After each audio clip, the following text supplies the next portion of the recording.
Se você toma Mounjaro e está pensando em começar a se exercitar, existe uma pergunta que quase ninguém faz antes. Seu corpo, nesse momento, não é mais o mesmo corpo que reagia ao treino antes do remédio. E isso muda completamente o que acontece quando você levanta um peso, corre, ou simplesmente sobe uma escada mais rápido do que o normal.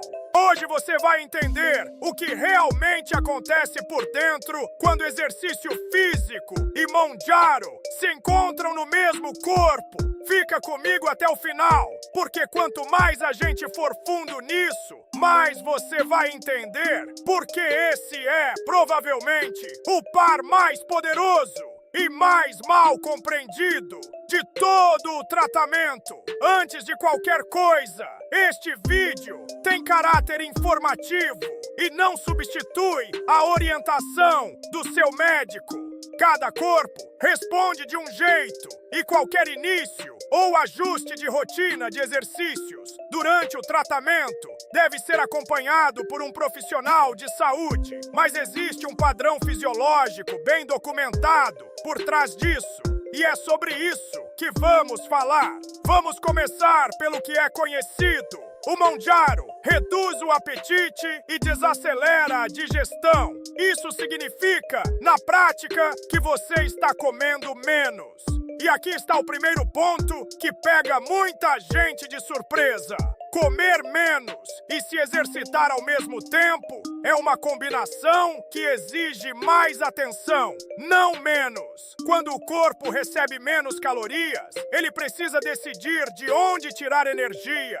Se não tiver comida suficiente, principalmente proteína, sendo oferecida, ele começa a buscar essa energia nos próprios músculos. E é exatamente aí que o exercício muda de papel. Ele deixa de ser só queimar calorias e passa a ser a única coisa que sinaliza para o corpo: não toque nesse músculo, ele está sendo usado, ele é importante. Sem esse sinal, o emagrecimento causado pelo remédio tende a levar embora uma fatia de massa muscular junto com a gordura. Com esse sinal, o exercício, principalmente o de força, o corpo aprende a proteger o músculo e buscar energia de outro lugar. Pensa em como normalmente a gente associa exercício e emagrecimento. A lógica que todo mundo aprendeu é simples. Quanto mais você se movimenta, mais caloria você gasta, mais peso você perde. Só que essa lógica foi construída pensando em corpos com apetite normal, corpos que comem o suficiente para repor o que gastam no treino. Com o Mounjaro agindo, essa equação muda de figura, porque o comer o suficiente já não é automático. Ele exige escolha consciente. Isso não quer dizer que exercício vira perigoso. Quer dizer que ele exige um cuidado extra, um tipo de atenção que a maioria das pessoas que começam o tratamento simplesmente não recebe. Agora vem a parte que quase ninguém te avisa quando decide combinar remédio e treino. O primeiro ponto é a energia disponível. Como você está comendo menos, é comum sentir mais cansaço, mais fraqueza, principalmente nas primeiras semanas de treino. Isso não é sinal de fraqueza pessoal. É o corpo se adaptando a um novo padrão de entrada de combustível. Muita gente estranha esse cansaço e desiste do treino, justamente na fase em que ele mais faria diferença. O segundo ponto é a hidratação. Já vimos isso antes, comendo menos. Muita gente bebe menos água sem perceber, porque parte da hidratação normal vem da comida. Some isso ao suor do exercício e o risco de desidratação sobe, o que pode causar tontura, dor de cabeça e queda de rendimento no treino. O terceiro ponto, e talvez o mais importante, açúcar no sangue. Se a pessoa também tem diabetes ou está usando o remédio associado a outros medicamentos que baixam a glicose, o exercício pode reduzir ainda mais o açúcar disponível no sangue durante e depois do treino. Sintomas como tontura, tremedeira, suor frio e confusão mental durante o exercício não devem ser ignorados. São sinais de que o corpo está pedindo atenção e merecem avaliação médica.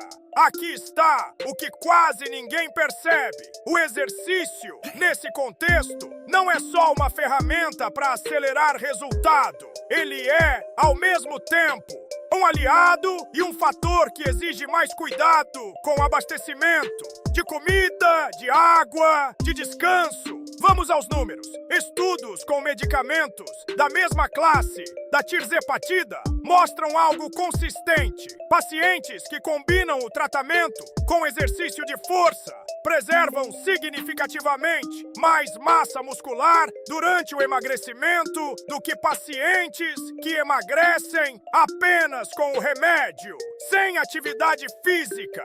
Em alguns estudos, a diferença chega a ser de várias vezes mais massa magra, preservada em quem treina resistência regularmente. Isso muda tudo o que a gente pensa sobre só tomar o remédio e esperar. O remédio cria a oportunidade, o espaço, a redução do apetite, a queda no peso.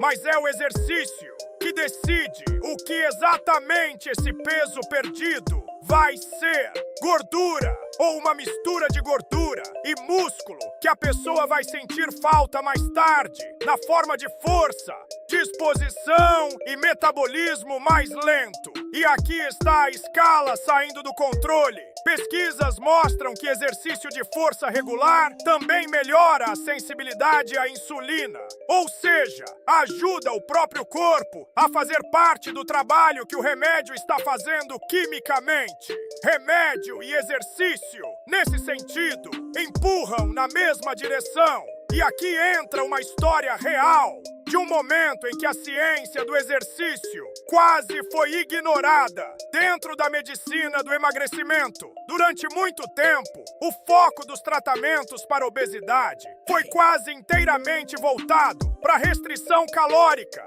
comer menos e só isso. Exercício era tratado como coadjuvante, quase decorativo, algo bom para a saúde geral, mas não central para o resultado.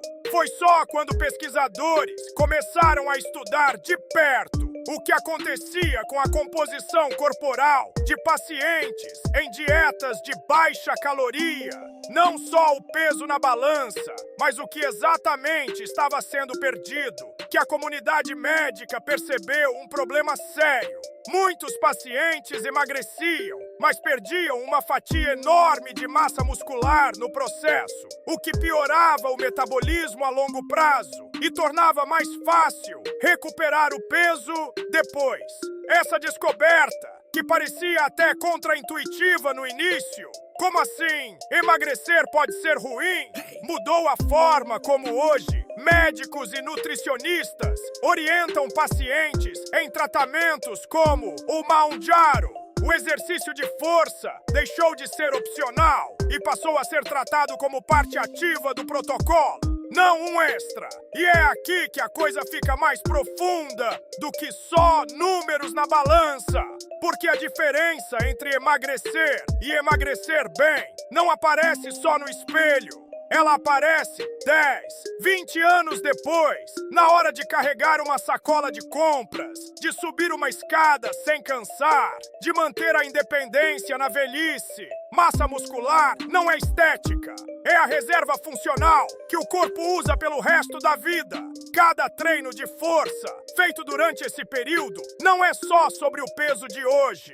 É sobre que tipo de corpo essa pessoa vai ter daqui a uma década. Você pode estar pensando, mas eu já estou sem energia. Como vou treinar pesado? Não precisa começar pesado. O importante é começar e ajustar a intensidade, a energia disponível, que tende a melhorar conforme o corpo se adapta ao remédio e a pessoa ajusta a alimentação. Treinos curtos, com boa recuperação, costumam funcionar melhor nas primeiras semanas do que sessões longas e exaustivas. Outra dúvida comum: que tipo de exercício é melhor? De forma geral, exercício de força, musculação, exercícios com peso corporal, faixas elásticas, costuma ser mais eficiente para proteger massa muscular do que exercício aeróbico isolado. Isso não significa abandonar caminhada, corrida ou bicicleta, só significa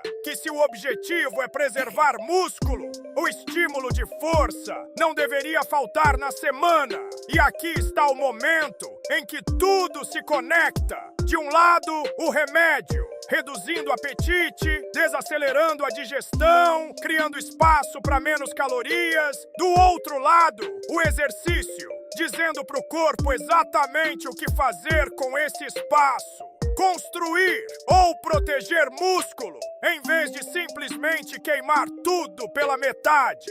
Sozinho, o remédio emagrece.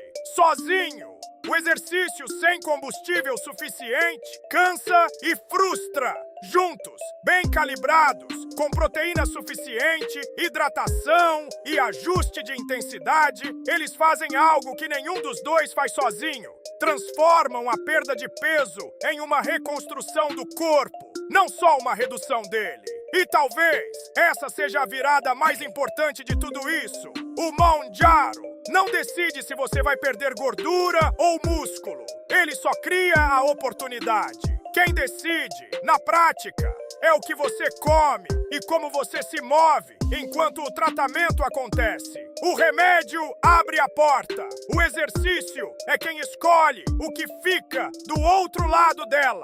Se esse vídeo te ajudou a entender melhor essa combinação, se inscreve no canal para continuar explorando, junto comigo, os sistemas invisíveis que moldam a nossa saúde sem a gente perceber. Este vídeo tem caráter informativo e não substitui orientação médica. Antes de iniciar ou ajustar uma rotina de exercícios durante o uso de Mounjaro, principalmente se houver diabetes ou uso de outros medicamentos, procure orientação médica.